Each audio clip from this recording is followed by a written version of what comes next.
бацгаана уу эрхэм хүнд үзэгч та бүхэндээ нар ээлсэн энэ сайхан өдрийн мэндийг хүргэе. Шинэ өдөр болгон хүнд шинэ ирч хүч, урам зориг хайрлаж байдаг. Гагцгүй тухайн өдрийнхөө сайн сайхан зүйлийг мэдэрч олж харж амьдралдаа тусгах нь хамгийн чухал. Энэ ч утгаараа бид Нотгоёроо нэвтрүүлгийнхээ энэ удаагийн хүндэт зочноор эх орон элхэн садан хайртай бүхнээ магтан дуулж ард түмэндээ сайн сайхан зүйлийг түгээж яваа нэгэн эрхмийг урьсан юм.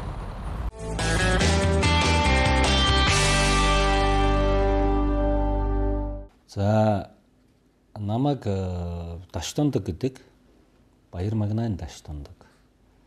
За өнөөдөр би энэ Нотгоёроо гэдэг энэ сайхан нэвтрүүлэгт одоо зочноор өргөдөж орж байгаадаа маш их баяртай байна. Тэгээд миний бас амьдралаас, миний уран бүтээлээс бас та бүхэн бас сонирхож ирсэн байх гэж би бодож байна. Тэгээ би миний аав ээж хоёулаа Баруун аймгийн хүмүүс байдаг. Ээж маань Увс аймгийн Сагил сумын хүн. Нэр нь Сэрчмаа. Аав маань Ховд аймгийн Чандман сумын хүн. Нэр нь Баяр Магнай. За би энэ хоёр хүний энэ гэр бүлийн би ууган хүү болж төрсөн. За миний бага нас бол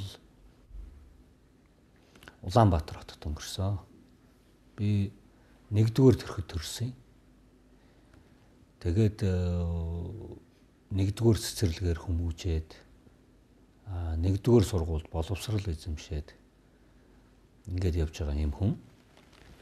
За тэгээд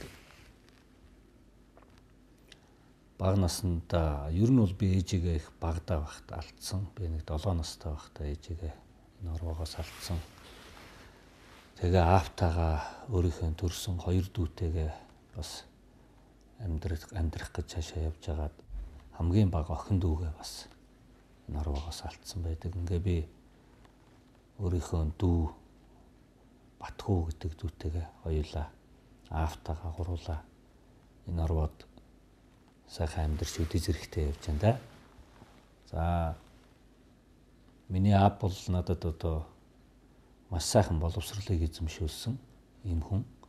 Өөрөө бол манай аав орбит станцын ерөнхий инженер байсан.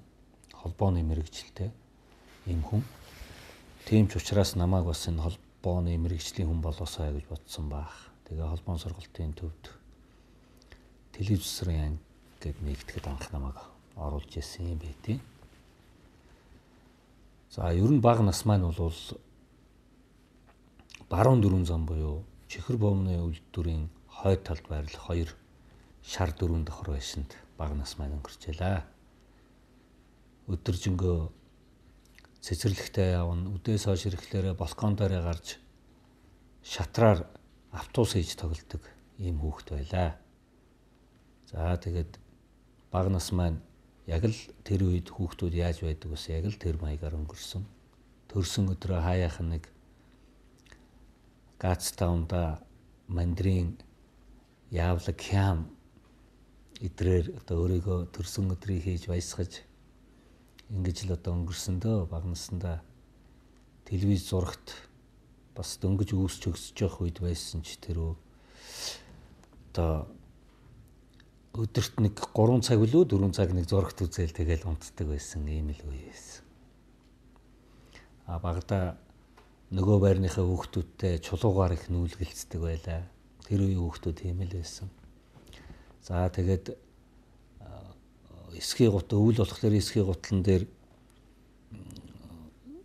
конки явж ингэж олсоор уйж хагаад төмрөөр хоккей хийж хагаад лазер шайб хийж хагаад тэгэл хөлдсөн одоо муу усны усан дээр л одоо тоглож өссөн юм хүүхдтэй. Тэгээд ерөнхийдөө бол яг бай бага нас маань их сайхан өнгөрсөн. Боловсролыг сайхан олж мэдэрсэн. Аав маань өөрөө ер нь бол бас тийм дуугу талдаа их юм боддог. Хэмээг бодож яж ажил хийхдээ яг төгс сайхан хийдэг ийм хүн байсан. За манай дүү бол миний дүү бол одоо Батхүү одоо сайхан амьдраа явж байна. Гэр бүлтэй, 2 хүүхэдтэй. Гэхдээ хүүхднээс тэгэл гоё штэ тэгэл одоо юу гэдэг нь одоо ингээд бодож байхад санаж бодох юм байдгүй байжээ. Тоглон эрхлэн идэн унтан те өөр хийх юм байхгүй. Тэгээд тэр үед бас юм болгон шин юм болгон их гоё санагддаг байж юм болгоныг дандаа өөрийнхөө нүдээр цоо шинээр хардаг ийм одоо цаг ийм одоо нас маань байсан болоо гэж би боддгийн. Ер нь бол хүүхэд наснда бол их сайхан жаргалтай сайхан өнгөрөөсөн. Гэхдээ миний бас сургуульд явж байх 10 жилийн сургуульд 5-аас 7, 8 дугаар ангид явж байх үеийн амьдрал маань бол бас үйлдвэр долоон буудалд бас хашаанд амьдарч байсан. Тэр үед бол би одоо төлөө хаглах, ус зөөх тий. За тэгэл айлын том хүүхэд болсон гэр орноо авч явах.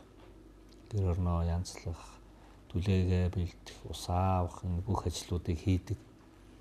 За тэр үед юм элбэг биш байсан. Тийм болохоор олддог нь бол ер нь зүгээр гэрт байхад бол орос вокал байлаа.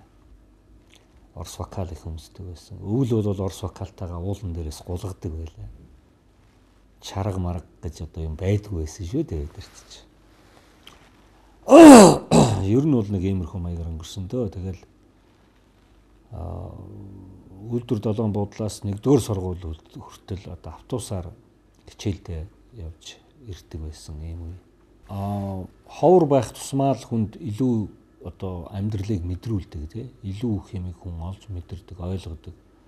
Одоо үеийн хүүхдүүд маань утсаараач дуу сонсож байна, клип үзэж байна, компьютерч нэгээд дуу сонсож байна, клип үзэж байна, янз бүрийн шагааж харж байна тий. Тэгэл нэг бол нэг ийшээгээр зурагт үзэж чинь тийшээ очиод компьютер тоглож чинь, нэг бол гадагшаа гаргахлаарэ утас бариад эргүүлээд явчихин тий. Энэ бол хүн өөрөө нөгөө бодох гэдэг юм ерөөсөй байхгүй болчихж байгаа хүүхдэд. Аль болохоор зурагт компьютерын утаснаас хүүхдийг хол байлгал. Ер нь тэгээд ховорхон авч өгдөг, ховорхон үзүүлдэг байвал дээр юм шиг санагдаж байна л да. Яагаад тэгэхээр тэр үед хүүхэд юу хийх вэ гэхээр ном унших. Тухайн өөр үед нь өөр айгүй их юмыг боддох тий. Тэр цаг хугацааг олгож явах хэрэгтэй юм шиг надад санагддаг.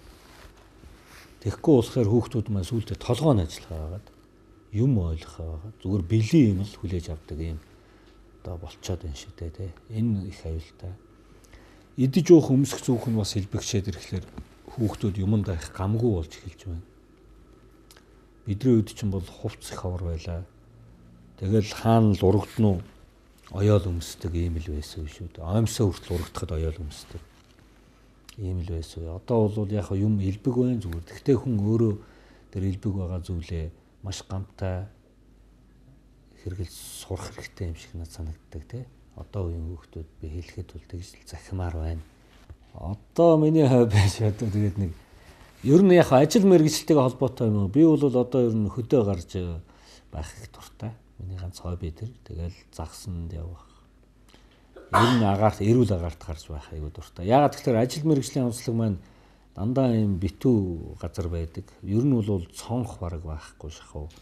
Ийм өрөөнүүдэд амьдардаг улсууд чинь болж игэл дуу чимээ ихтэй шүү дээ бас. Эсвэл дуу хуур гэдэг чинь байнгын хөгжим гэдэг. Тийм учраас нөгөө хобби маань юу болсон гэхээр загас гэдэг нэртэй мөртлөө загасаа их барьдаг юм дөө. Болж игэл очиод одоо агаарт гараад сайхан чимээгүй орчин горхины чимээ сонсоод суугаад бас юм бодоо суух их сайхан санагддаг. Тэгжээж нөгөө амардаг.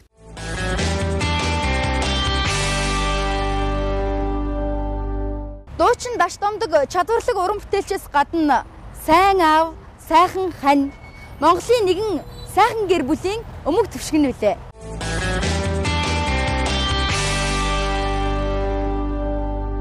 За манай эхнэр бол тэгээ би бол 0200 дугаар ангид одоо цэргийн алба хаасан хүн, хэлийн цэргийн. За тэгээд тэр ангид алба хааж явахдаа бол за Шараагийн наран туяа гэдэг ийм бүсгүйтэй анх танилцаж гэр бүл болсон. Нөгөө тэр үе чинь нөгөө цэргийн ангиуд чинь ямарваа нэгэн одоо ихтэй сургуулийн ангиудтай шиф холбоотой ажилладаг байсан. Тэгээд тэр шиф холбоотой ажилладаг байх үед одоо тэр сургуулийн оюутнууд ирж одоо үжлэг бүжиг гэдэр болох тэр ирдэг. За тэгээд манай бас дээд оны зэрэг Эрдэнэ цогт гэж зэргийн одоо гэр бүлийнхэн хүн болроо гэж байсан. Болроо нараа хоёр бол нэг байрны хоёр багын найзууд. Тэгээ энэ хоёр манай Эрдэнэ цогтой уулзах гэж очих үедээ би анх танилцж байсан юм түүхтэй. Хүн хайр гээл ярьдаг, хайрлах гээл ярьдаг, янз бүр л дээ. Гэтэ миний хувьд бол би бол одоо олон жил амьдраад ирэхлээр бие биендээ уусчтiin болоо гэж бодож байна. Уусдаг, бие биендээ шингэдэг. Зан характер, ярьж хэлж байгаа зүйл, бодож сэтгэж байгаа байдал, идэж ууж байгаа хоол юу гэдэг юм те. Энэ бүх хүн маань хоорондоо улмал их ойртоод байх шиг санагддаг. Тэгээд гэр бүлийн хүн маань надад одоо хоёр сайхан охин хүү хоёр төрүүлж өглөө. Бүгдээрээ эрүүл энх маш сайхан амьдарч байна. Хамгийн гол хүний амьдралын гол чухал зүйл бол ерөөсөө л энэ. Эрүүл энх л байвал болоо. Бусд нь бол яг болдог шүү дээ. Тэгэхээр би эрүүл энх ямар ч өвчин зовлонгүй сайхан өсөж торноод сайхан амьдарч байгаадаа миний сэтгэл хангалуун байдаг. Тэр л бид нар чухал гэж би боддог.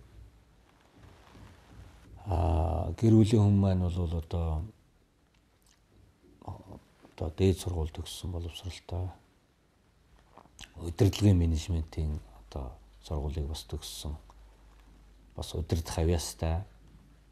За тэгээд ер нь бол цайлган цагаан сэтгэлтэй, хүний төлөө бол их гүйдэг. Хүн ядарч зүдэрч явах цагт нь их тусалдаг. За охин маань одоо Тэмүүлэн гэж байгаа. Анх нь бол Должин сүрэн гэдэг нэртэй байсан. Өөрөө тийм нэрнээсээ бас зүхтж хагаад би энэ Должин сүрэн гэдэг эмээгийн нэр амбаргүй байна гэсээр хагаад Тэмүүлэн болгосон. Тэгээд Тэмүүлэн охин маань одоо Шанхайд сурж байгаа. Бас олон улсын бизнес, олон улсын харилцаанд сурж байгаа. За хүү маань Мөнх тулга гэж байна.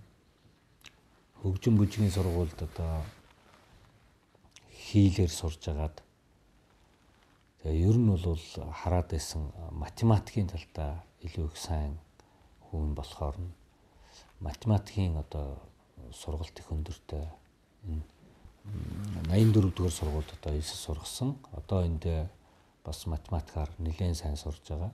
Ер нь бас өөрийнхөө ангиуд дотроос бас нэлээд дээгүр жагсдаг сурагтай байна лээ. Сүүлийн үед харин жоохон компьютер гар утсыг сайжруулад өгсөн чинь жоохон буруутчуу гэж бодоод байна.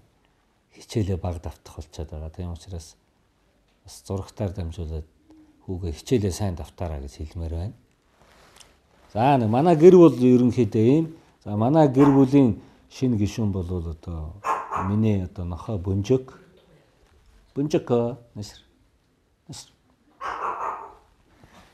Бөнжөг маань бас манай гэр бүлийн шинэ гишүүн.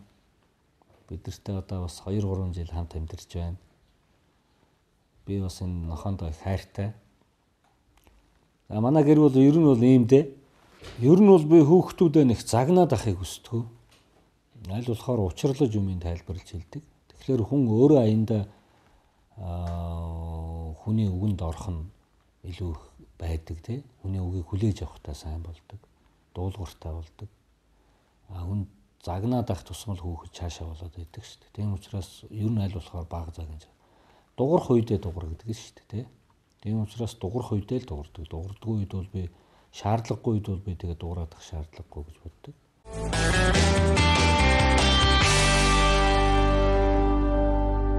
Дуучин Даштамдаг урлаг авьяастай дээр спортод их дур сонирхолтой хүүхэд байж бие тамираар өөрийгөө чирэгжүүлж спорттой нөхөрлөж явсан хэдий ч түүний хувь тавилан спорттой биш урлагтай тэр дундаа дуу хөгжимтэй холбогдох тохиолдол байж. Тэгвэл урлаг гэдэг энэ сайхан зүйлд хизээнээс дурлаж хэдий үеэр энэ зүйлтэй холбогдсон талаар нь сонирхъя.